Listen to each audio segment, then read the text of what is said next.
The Emirates stalemate against Liverpool. An in-depth chronicle of Arsenal versus Liverpool.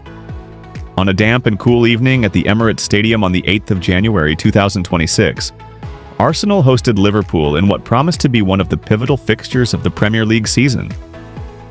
The London skyline was pierced by floodlights, and 60,000-plus supporters awaited what many believed could be a defining moment in Arsenal's long-awaited title push. Arsenal, sitting comfortably atop the Premier League table with a 6-point advantage, came into this match having won 5 consecutive league games, a role that had energized fans and pundits alike. The Gunners imagined they could turn this match into a coronation of sorts, pushing Manchester City even further off their trail. In contrast, Liverpool approached North London with a sense of gritty resilience. The reigning champions had endured an inconsistent season, yet under Arne Slot, they remained unbeaten in their last 10 matches across competitions, a testament to their defensive solidity, if not their attacking fluency. The stage was set for a high-stakes chess match between two tactical aces, and the anticipation was palpable long before the first whistle. From the outset, Arsenal sought to stamp their authority on the game, emphasizing patient build-up and wide positional play designed to stretch Liverpool's compact defense. Bukayo Saka, unusually quiet by his lofty standards in recent games, was keenly involved in early exchanges, probing down the right flank and testing the positioning of Liverpool's Milos Kerkez.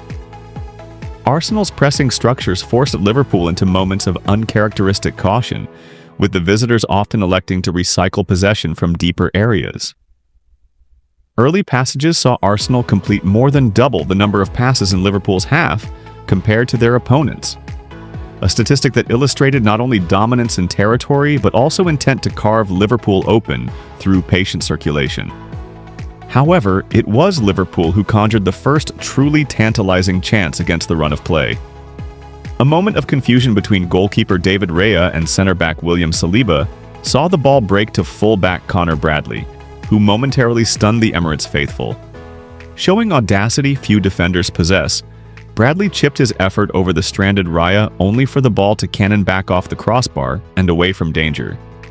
It was a reminder that in football, control does not always equate to goals, and that even the most dominant sides can be undone by a single slip. The collective intake of breath throughout the stadium at that moment perfectly captured the nervous excitement of a fixture that carried so much weight. Arsenal continued to enjoy considerable possession. Dominic Szoboszlai, often a creative fulcrum in midfield, tested the waters with a curling free kick that dipped just over the crossbar. Yet despite these early forays and the intermittent surge of coordinated attacks, opening chances were scarce. Liverpool's disciplined shape kept pockets of space to a minimum, and defenders such as Virgil van Dijk marshaled their areas with the calmness befitting veterans. When Arsenal's tempo dropped, Liverpool seized periods of territorial control, proving that this fixture, instead of being a one-sided assault, had blossomed into a fascinating tactical duel between two elite managers. By the break, the game remained goalless, but the narrative was far from dull. Arsenal had dominated much of the early phases, yet they struggled to sustain their attacking fluency deep into Liverpool's final third. On several occasions, lateral passing sequences ended in sideways crosses or half-volley attempts from distance that failed to test Alisson Becker meaningfully. Conversely, Liverpool offered glimpses of threat in transition, their compact shape allowing them to bypass pressure in spurts and launch counters when opportunities arose. In many ways, the first 45 minutes felt like an intricate game of strategic baseball. Possession was a statistic rather than a guarantee of meaningful chances. The second half opened with an expectation of increased urgency from both sides. Arsenal, conscious of the title implications, sought greater adventurousness in forward areas, while Liverpool gambled on maintaining structure and capitalizing on any loose passes. Almost immediately after the restart, Florian Wirtz appealed for a penalty following a challenge from Leandro Trossard, only for VAR to back the referee's decision to play on. The decision, while controversial among supporters, underscored how fine the margins were in a match where neither side seemed willing to concede an inch. As the clock ticked into the 60-minute mark, Arsenal manager Mikel Arteta made the first of several attacking changes. Victor Gyökeres, who had struggled to assert himself in the first hour with just 8 touches of the ball, was withdrawn in favor of Gabriel Jesus, a substitution aimed at shifting Arsenal's attacking momentum and offer a more direct aerial threat. Jesus, with his intelligent movement and knack for creating half chances in tight spaces, signaled Arsenal's intent to break the deadlock. However, the tactical reshuffle barely registered in Liverpool's defensive plans. The visitors continued to hold their shape deep, rarely surrendering space in the critical box areas. Despite the injection of fresh legs, Arsenal's attack remained largely blunt. The ball moved fluidly through midfield, particularly via Declan Rice and Martin Odegaard, but final balls were either overhit or deflected by disciplined Liverpool defenders who seemed to know exactly when to step up and when to sit back. Substitutes like Miles Lewis-Skelly and Gabriel Martinelli introduced bursts of energy, but even these moments failed to translate into clear goal-mouth opportunities. Liverpool, for their part, rarely threatened to score themselves but managed to build confidence as the game progressed, taking more possession and completing more final third passes than in the opening half. Remarkably, they finished the match without recording a single shot on target, a statistic that belied their influence in stabilizing the contest. As full-time approached, frustration crept into the Emirates. Supporters who had sung, chanted, and cheered for every passage of possession found themselves longing for a moment of inspiration, a break in the tactical stasis that had defined much of the night. In stoppage time, the simmering tension finally boiled over into a flashpoint. A late challenge left Connor Bradley down with what appeared to be a serious knee injury. In a moment that sparked controversy across social media and punditry platforms alike, Arsenal forward Gabriel Martinelli attempted to urge the injured Bradley off the pitch, a push that many observers felt was heavy-handed given the circumstances. The incident triggered a brief pitch-side confrontation and yellow cards for both Martinelli and Liverpool's Ibrahima Konate, crystallizing the emotional weight of a match that had been tense from the first whistle. Martinelli later issued a public apology, stating he did not realize the severity of Bradley's injury and expressing remorse. A gesture that offered closure yet underscored the pressure cooker atmosphere of elite football. With the final whistle, the scoreboard remained resolutely blank. Arsenal 0-0, Liverpool. For many fans and analysts, the lack of goals masked the enormous tactical intrigue that both teams brought to the pitch. Arsenal's record of dominance, and including a fortress-like unbeaten home run, had produced another drawn match, but this was more a testament to Liverpool's disciplined approach than Arsenal's failings. Indeed, despite enjoying periods of possession and territorial advantage, Arsenal struggled to fashion high-quality chances in the final third, a theme that Arteta acknowledged post-match as an area for refinement as the title race hurtles forward. From a results perspective, the draw meant Arsenal remained 6 points clear at the top of the Premier League table, a position they held going into this match, instead of stretching that lead to 8 points after Manchester City's earlier slip-up. In the grand scheme of the season, a 6-point advantage with over a third of the campaign left to play is still commanding. Yet the night was tinged with a sense of the what if. What if a moment of individual brilliance had unlocked a stubborn defense? What if a stray bounce had found a forward in space? These questions, unanswered in the Emirates' floodlit night, now loom over Arsenal's title ambitions as they prepare for the relentless march of Premier League fixtures ahead. Premier League title race and club outlook. As the Premier League enters the critical second half of the season, Arsenal sits at the top of the table, their position reflecting both consistency and careful squad management. The draw against Liverpool, while not ideal from a results perspective, offered a clear view of the team's resilience, tactical maturity, and psychological readiness for the challenges that lie ahead. The title race is no longer simply about accumulating points. It is now about navigating pressure, handling fixture congestion, and responding to the ebb and flow of momentum with precision. Every draw, win, or even narrowly avoided defeat carries significance, and Arsenal has demonstrated a capacity to absorb these pressures while continuing to lead. Arsenal's lead is currently comfortable but not insurmountable, and the rest of the top contenders, most notably Manchester City and Chelsea, are closely monitoring every result. City, in particular, has the firepower and experience to challenge, But their recent slip-ups have allowed Arsenal to build confidence and establish a psychological advantage. For Mikel Arteta's squad, the challenge is to maintain focus amid external speculation and media attention. The ability to compartmentalize, treat each match on its own merits, and avoid complacency will likely determine whether the Gunners can convert this strong position into a first league title in decades.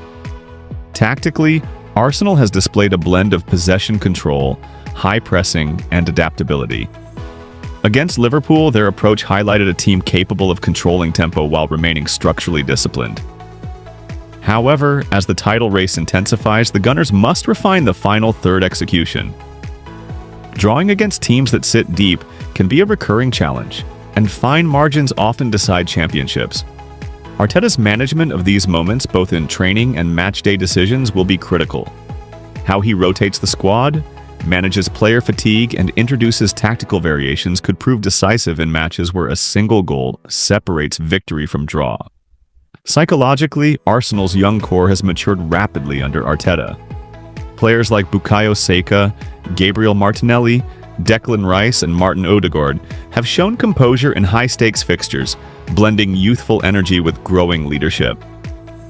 This mental toughness has allowed them to perform consistently under pressure, an essential factor in the long march toward a league title. The squad has also benefited from the presence of experienced figures, whose influence in training and match scenarios provides balance. The combination of youth and experience has become one of Arsenal's defining strengths, particularly when facing seasoned opponents like Liverpool or Manchester City. Looking at the fixture calendar, the run-in presents a mixture of opportunities and tests. Arsenal must navigate encounters against both direct rivals and mid-table teams, capable of surprising upsets. The Premier League has proven unpredictable in recent seasons, and complacency remains a constant threat.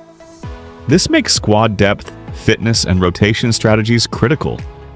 Injuries or lapses in concentration could turn potentially straightforward matches into points dropped, which in a tight title race can be decisive. Here, Arteta's strategic recruitment in January, whether through new signings or internal rotation, is aimed at mitigating these risks while preserving high performance levels across all competitions. Another key element in the title race is goal-scoring efficiency. While Arsenal has dominated possession and created opportunities, their conversion rate against well-organized defenses has occasionally fallen short. Matches like the goalless draw against Liverpool exemplify the need for sharper finishing, more precise movement in the penalty area, and perhaps tactical adjustments to stretch compact defensive lines. The introduction of substitutes such as Gabriel Jesus and tactical rotations with Martinelli or other forwards can provide the spark needed in decisive moments. But maintaining balance between risk and control is essential to preserve defensive solidity. The psychological aspect extends beyond individual matches to the overall pressure of leading the league. Being at the top means every opponent brings extra intensity, seeking to prove themselves against the leaders. Arsenal must manage this constant external pressure while maintaining internal cohesion. Communication on and off the pitch, leadership from senior players, and trust in Arteta's systems are all integral to sustaining a title challenge. The team's ability to stay calm under scrutiny and respond positively to challenges will likely be one of the defining factors in the final months of the campaign. From a broader perspective, Arsenal's long-term strategy complements their immediate title ambitions.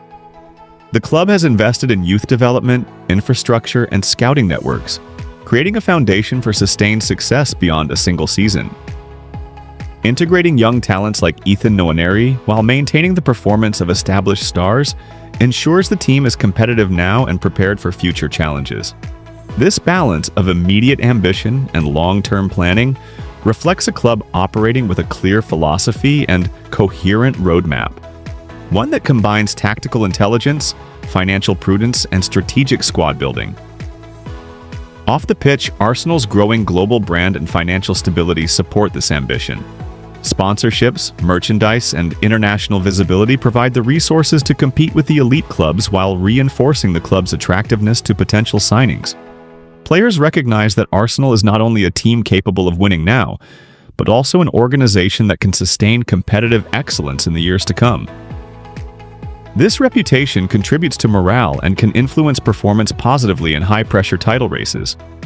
Small margins, a missed penalty, a defensive lapse, a moment of brilliance will have amplified consequences. However, the combination of tactical planning, squad depth, and psychological strength suggests Arsenal has the tools to navigate these challenges effectively. In conclusion, the Premier League title race is shaping into one of the most intense in recent memory, with Arsenal positioned at the center. Their combination of technical ability, tactical discipline, and mental resilience provides a platform for success.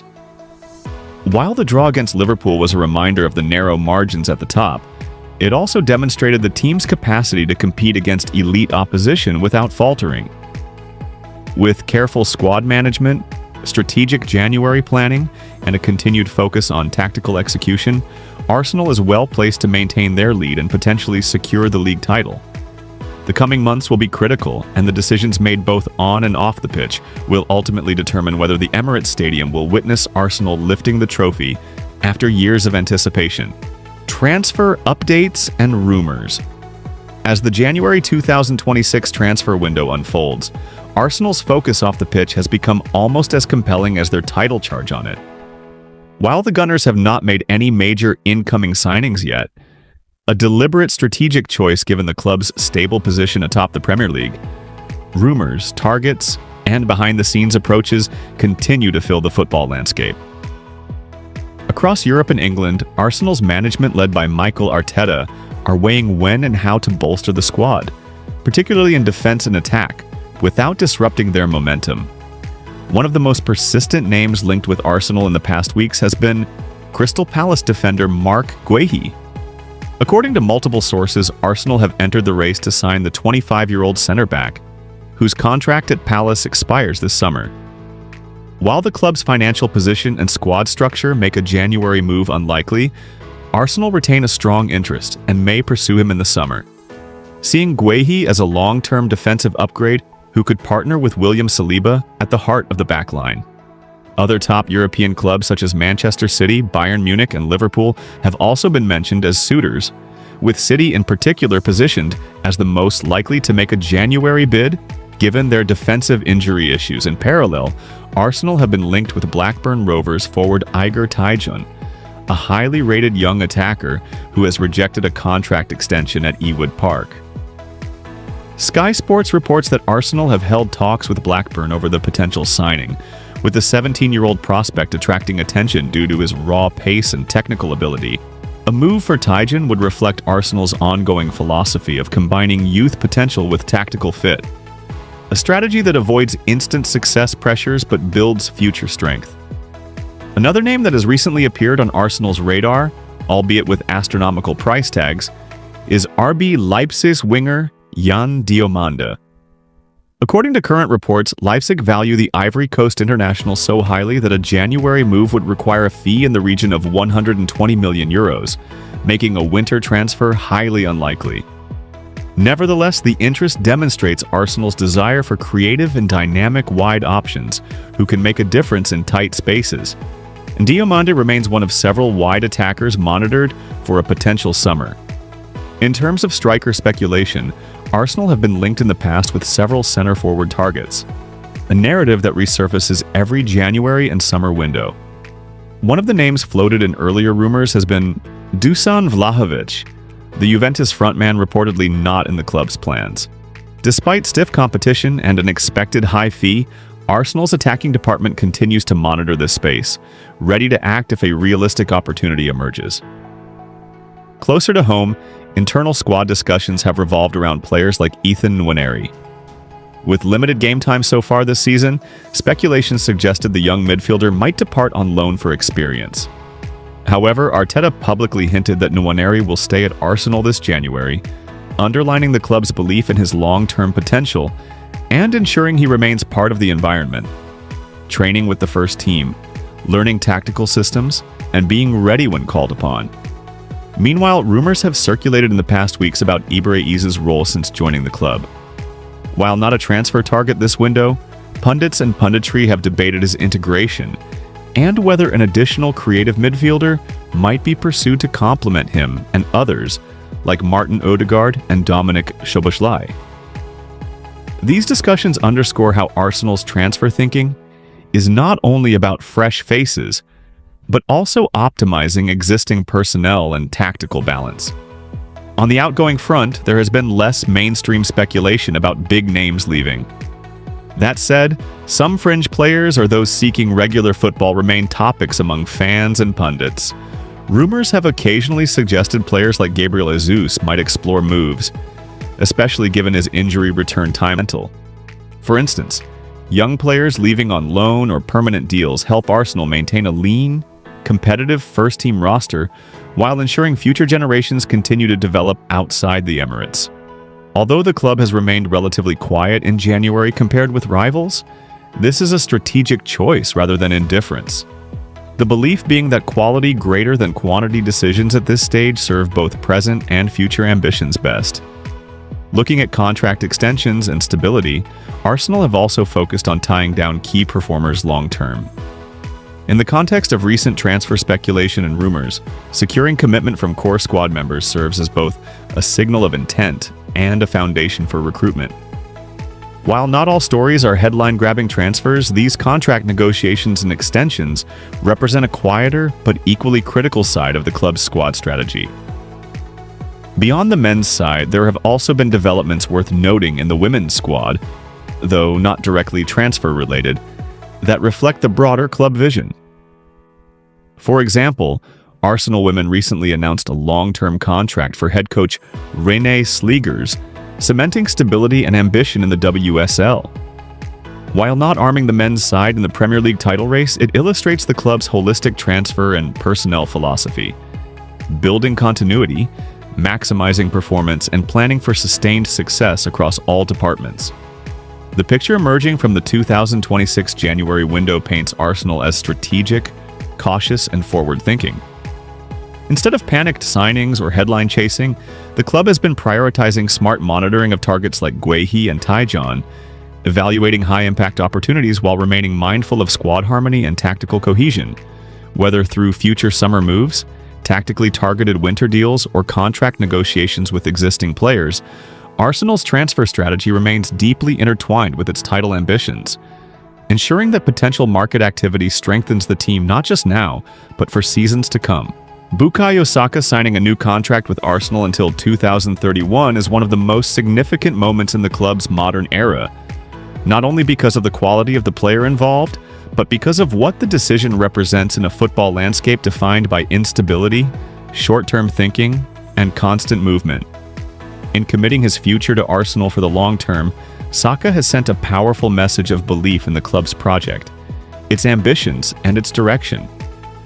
This is not simply a contract extension. It is a declaration that Arsenal is a club capable of building around elite talent rather than losing it, and that Saka sees his destiny aligned with the red and white of North London.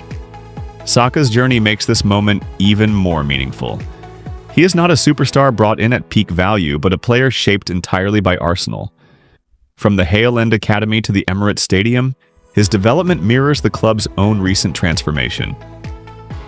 He broke into the first team during a period of uncertainty, when Arsenal were searching for identity and stability, and instead of being overwhelmed by responsibility, Saka became a source of hope. His fearlessness, versatility, and intelligence stood out immediately, and season after season he grew from an exciting prospect into a dependable match winner. What separates Saka from many young talents is his mentality. He plays with humility but competes with fire, combining technical excellence with an elite work ethic. He tracks back relentlessly, takes responsibility in decisive moments, and never hides when pressure increases. Arsenal's right flank has become one of the most dangerous channels in English football, largely because of continuity. In recent seasons, the club has shifted away from courage and clarity. Whether it is winning a penalty, scoring a decisive goal, or simply carrying the ball forward when the team is under siege, Saka repeatedly rises to the occasion. In an era where loyalty is rare and top players are constantly linked with moves to wealthier or more established giants, Saka's commitment resonates deeply with Arsenal supporters. He had every option available to him, including waiting, leveraging interest, or seeking immediate success elsewhere. Instead, he chose patience, belief, and the opportunity to build something meaningful. That choice strengthens the emotional bond between player and fan base and reinforces Arsenal's identity as a club that values culture as much as trophies. The impact of this contract extends beyond Saka himself. Within the dressing room, it sends a clear signal that Arsenal's core believes in the project. Young players see a pathway where development is rewarded with trust and responsibility. Senior players feel reassured that the club is serious about competing at the highest level. Stability at the heart of the squad fosters unity, and unity is often the foundation upon which championships are built. Commercially and globally, Saka is one of Arsenal's most recognizable figures. His image represents professionalism, humility, and excellence, qualities that resonate with supporters around the world. Securing him until 2031 allows Arsenal to build long-term plans around a player who embodies the club's values both on and off the pitch. In modern football, where players are global brands, Saka's authenticity enhances Arsenal's reputation far beyond match days. Saka's career has also been defined by resilience. He has faced intense scrutiny, physical targeting from opponents, and the burden of expectation that comes with being a star at a historic club. Each challenge has only strengthened him. He continues to refine his game, improving his decision-making, composure in front of goal, and leadership qualities. At an age where many players are still inconsistent, Saka has already reached a level of reliability that managers dream of. By extending his contract until 2031, Arsenal are not just securing what Saka is today, but investing in what he will become. His best years are still ahead, and with the right support, he has the potential to define an era at the club. Players who stay long enough, lead consistently, and deliver in big moments become legends. Saka now has the platform to chase that status. This contract symbolizes Arsenal's ambition to compete for Premier League titles and major European honors on a consistent basis. It provides a foundation around which recruitment, tactics, and long-term planning can revolve. With Saka as a fixed point, Arsenal can focus on strengthening other areas without fear of losing their most influential attacking player. Stability breeds confidence, and confidence fuels success. With commitment comes responsibility, and expectations around Saka will naturally rise. He will be looked to not just as a match winner, but as a standard setter. Yet everything about his character suggests he is prepared for that role. He has already shown leadership through action, and as he matures, his influence within the squad is likely to grow even further.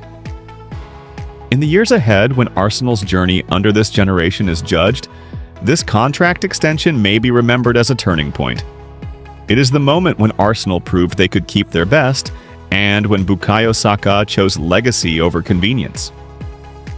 His story is still unfolding, but by committing until 2031, he has made it clear that he wants that story to be written in Arsenal colors. For the club, for the fans, and for the player himself, this agreement represents belief, ambition, and unity.